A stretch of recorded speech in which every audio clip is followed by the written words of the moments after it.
வணக்கம். நான் உங்கள் திரு எக்ஸலன்ஸ் ஐஏஎஸ் அகாடமியிலிருந்து திருப்பத்தை செதுக்கு 2025ல பாலிட்டில இன்னைக்கு நம்ம என்ன பார்க்க போறோம் அப்படின்னு பாத்தீங்கன்னா, அடிப்படை உரிமைகள். ரொம்ப ரொம்ப ரொம்ப ரொம்ப இம்பார்ட்டன்டான ஒரு டாபிக் தான். என்ன அப்படின்னா, அடிப்படை உரிமைகள், ஃபண்டமெண்டல் ரைட்ஸ். ஸோ அதுல நிறைய கொஸ்டின்ஸ் இருக்கு. அதே மாதிரி பாலிட்டில இந்த டாபிக்ல இருந்து கொஸ்டின்ஸ் வராத கொஸ்டின் பேப்பரே நம்மளால பார்க்க முடியாது. ரொம்ப கம்மியா தான் இருக்கும். அந்த அளவுக்கு கொஸ்டின்ஸ் வராதது ரொம்ப கம்மியாக தான் இருக்கும். அந்த அளவுக்கு ரொம்ப ரொம்ப இம்பார்ட்டன்டான ஒரு டாபிக் தான் ஃபண்டமெண்டல் ரைட்ஸ். இதுல நிறைய கொஸ்டின்ஸ் இருக்கு. ஸோ அதை நம்ம ஒவ்வொரு பார்ட்டா தெளிவா நம்ம என்ன பண்ணிடலாம் அப்படின்னா பார்த்துடலாம். ஃபர்ஸ்ட் நம்ம பார்க்க போற ஃபர்ஸ்ட் கொஸ்டின் என்ன அப்படின்னு பாத்தீங்க அப்படின்னா, இந்திய அரசியலமைப்பின் எந்த பகுதியில் அடிப்படை உரிமைகள் இடம்பெற்றுள்ளன அப்படின்னு பாத்தீங்கன்னா, இப்போ ஒண்ணு இல்ல, பகுதி 1 என்ன பார்த்தோம்? Union state and union territory பத்தி நம்ம பார்த்ததான் பகுதி 1. பகுதி 2 இதுக்கு முன்னாடி இருந்த வீடியோ சிட்டிசன்ஷிப், குடியுரிமை பத்தி பார்க்கக்கூடியதான் பகுதி 2. அப்ப பகுதி 3 தான் என்னன்னு பாத்தீங்க அப்படின்னா, அடிப்படை உரிமைகள், ஃபண்டமெண்டல் ரைட்ஸ். ஆர்டிகல் 12ல இருந்து 35 வரைக்கும் நம்ம பார்க்க போறது என்னன்னா அடிப்படை உரிமைகள். அது எதுல இருக்கு அப்படின்னு பாத்தீங்கன்னா பகுதி 3. அப்ப இதுக்கான ஆன்சர் பகுதி 3. இப்ப பகுதி 4 என்ன அப்படின்னா டிபிஎஸ்பி, அரசுக்கு வழிகாட்டும் நெறிமுறை கோட்பாடுகள் அப்படின்னு சொல்லி அதுக்கடுத்து நம்ம பார்க்க போற இதுதான் பகுதி 4. இரண்டாவது கொஸ்டின், எந்த அரசியலமைப்பு விதி 7 அடிப்படை உரிமைகளை குடிமக்களுக்கு உறுதி செய்கிறது? அதாவது ஒரே ஒரு விதி மட்டும் 7 விஷயத்தை பத்தி சொல்லுது. என்ன விதின்னு பாத்தீங்க அப்படின்னா விதி 19. இந்த விதி 19 எதன் கீழே வரும்னு பாத்தீங்க அப்படின்னா, சுதந்திர உரிமைக்கு கீழே வரக்கூடியதான் இந்த விதி 19. அந்த 19ல பாத்தீங்கன்னா 7 விஷயம் என்னென்னு பாத்தீங்கன்னா, பேச்சுரிமை, கருத்து தெரிவிக்கும் உரிமை, அமைதியான முறையில் கூட்டம் கூடுவதற்கான உரிமை, சங்கங்கள் அமைக்கிறதுக்கான உரிமை, இந்திய நாட்டுக்குள்ள விரும்பிய இடத்துல வசிக்கிறதுக்கான உரிமை, தொழில் செய்யறதுக்கும் உரிமை. அப்படி ஒரு 7 உரிமைகளை இந்த விதி 19 மட்டுமே வச்சிருக்கு. இந்த 19 மட்டுமே இந்தியனுக்கு மட்டுமே சொந்தமாகக்கூடிய இந்த விதி 19. இப்ப விதி 15 பாத்தீங்க அப்படின்னா, மதம், இனம், மொழி, சாதி இதன் அடிப்படையில பாகுபாடு காட்டக்கூடாது அப்படின்னு சொல்றது விதி 15. விதி 16 பாத்தீங்கன்னா, பொது வேலைவாய்ப்புகளில் சம வேலை வாய்ப்பு கொடுக்கணும்ன்றதான் விதி 16. விதி 18 என்னன்னு பாத்தீங்க அப்படின்னா, பட்டங்கள் ஒழிப்பு அப்படின்றதான் விதி 18. ஸோ இதை பத்தி நம்ம என்ன பண்ணுவோம் அப்படின்னா அடுத்தடுத்த இது கொஸ்டின்ல நம்ம தெரிஞ்சுக்கிறோம். நெக்ஸ்ட், இந்திய அரசியலமைப்பின் எந்த சரத்துன்னு கொடுக்கலாம், விதின்னு கொடுக்கலாம், எப்படி வேணாலும் ஆர்டிகல் எப்படினாலும் குடிக்கலாம். ஓகேவா? சரத்து பட்டங்களை ஒழித்தல். இப்பதான் பார்த்தோம். பட்டங்கள்னால என்னது? 18. அப்ப விதி 18 எது? பட்டங்களை ஒழித்தலை பத்தி பேசக்கூடிய, அதாவது ராணுவ மற்றும் கல்விசார் பட்டங்கள் மட்டும் இருக்கலாம், அதை தவிர்த்து இருக்கக்கூடிய எல்லா பட்டங்களையும் என்னன்னு ஒழிக்கணும் அப்படின்றதா விதி 18.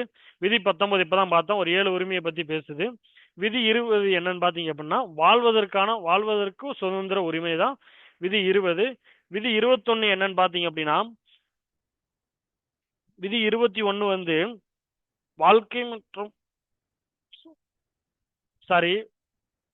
விதி 20 என்னன்னு பாத்தீங்க அப்படின்னா தண்டனை, அதாவது குற்றஞ்சாட்டப்பட்ட நபர்களுக்கான உரிமை தான் இது. என்னன்னா தண்டனையில இருந்து பாதுகாப்பு கொடுக்கறது தான் விதி 20. விதி 21 தான் என்ன அப்படின்னா, வாழ்வதற்கான ஒரு தனிப்பட்ட சுதந்திர உரிமை தான் என்னன்னா விதி 21. இந்த ரெண்டுமே கன்ஃபியூஸ் பண்ணிக்கிறாங்க. 20 வந்து தண்டனையில இருந்து பாதுகாக்கிறதுக்கு, 21 வந்து வாழ்வதற்கான ஒரு உரிமை தான் 21. ஸோ நம்ம இந்த கொஸ்டினுக்கான ஆன்சர் விதி 18. நெக்ஸ்ட், மத சுதந்திர உரிமையின் கீழ் வரும் சட்ட விதிகள் என்ன அப்படின்னு கேட்டிருக்காங்க. ஒண்ணுமே இல்லை, அதாவது அடிப்படை உரிமையை வந்து மொத்தம் 6 பார்ட்டா என்ன பண்ணிருப்பாங்க அப்படின்னா பிரிச்சிருப்பாங்க. ஒண்ணு என்னன்னா சமத்துவ உரிமைன்னு சொல்லுவாங்க. அந்த சமத்துவ உரிமை என்னன்னு பாத்தீங்க அப்படின்னா 14ல இருந்து விதி 18 வரைக்கும் சமத்துவ உரிமையை மட்டும் பத்தி பேசக்கூடியது. அடுத்து விதி 19ல இருந்து 22 வரைக்கும் எதை பத்தி பேசும் அப்படின்னா சுதந்திர உரிமையை பத்தி பேசுறது. மத சுதந்திரம் வேற, சுதந்திர உரிமையை பத்தி பேசக்கூடியது. 23 to 24 என்னன்னு பாத்தீங்கன்னா சுரண்டலுக்கு எதிரான உரிமை தான் 23, 24. 25 to 28 என்னன்னு பாத்தீங்க அப்படின்னா மத சுதந்திர உரிமை பத்தி பேசுறது. 29, 30 என்னன்னு பாத்தீங்க அப்படின்னா சிறுபான்மை, அதாவது கல்வி மற்றும் கலாச்சார உரிமை தான் 29 to 30. ஸோ அதுக்கடுத்து வந்து பாத்தீங்க அப்படின்னா அரசியலமைப்புக்கு உட்பட்டு தீர்வு காணும் உரிமை அப்படிங்கிறது 32. அதாவது இந்த 6மே சேர்ந்ததான் என்னன்னா அடிப்படை உரிமைகள். இப்ப நமக்கு கேட்டது என்னன்னு பாத்தீங்கன்னா மத சுதந்திர உரிமையின் கீழ் எது வரும்னு கேட்டீங்கன்னா 25ல இருந்து 28 வரக்கூடியது. இப்ப ஆப்ஷன் சி. நெக்ஸ்ட் ஒரு பொறுத்துக மேட்ச் பண்ணிடுவோம்.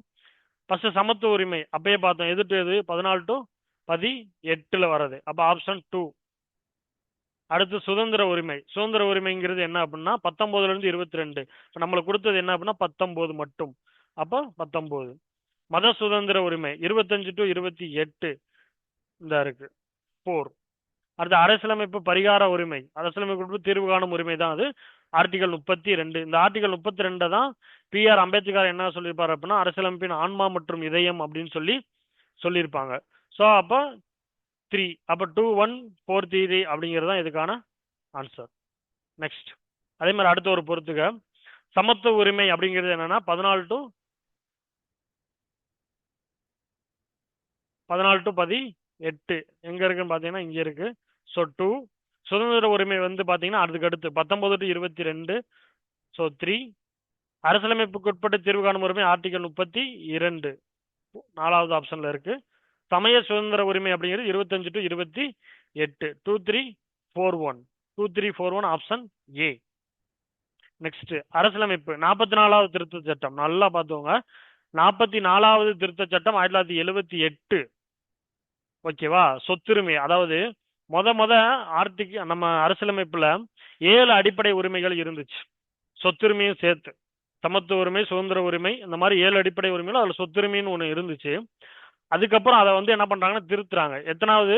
44வது கான்ஸ்டியூஷன் அமெண்ட்மெண்ட் ஆக்ட் மூலமா 1978ல சொத்துரிமையை தூக்கி சட்ட உரிமையா என்ன பண்றாங்க அப்படின்னா வைக்கிறாங்க. ஆர்டிகல் 307 பகுதி 12ல என்ன கொண்டு போய் வச்சிருவாங்க. பகுதி 12ல 300A அப்படின்னு சொல்லி என்ன பண்ணிடுவாங்க அப்படின்னா சொத்துரிமையை கொண்டு போய் வச்சிருவாங்க. அப்ப அது ரிலேட்டடா இருக்கக்கூடிய கொஸ்டின், சொத்துரிமை என்ன பண்ணிருக்காங்கன்னா அடிப்படை உரிமையிலிருந்து சட்ட உரிமையாக மாற்றியது. கரெக்ட். சட்ட உரிமையிலிருந்து அடிப்படை உரிமையாக மாற்றியது அப்படிங்கிறது தவறு.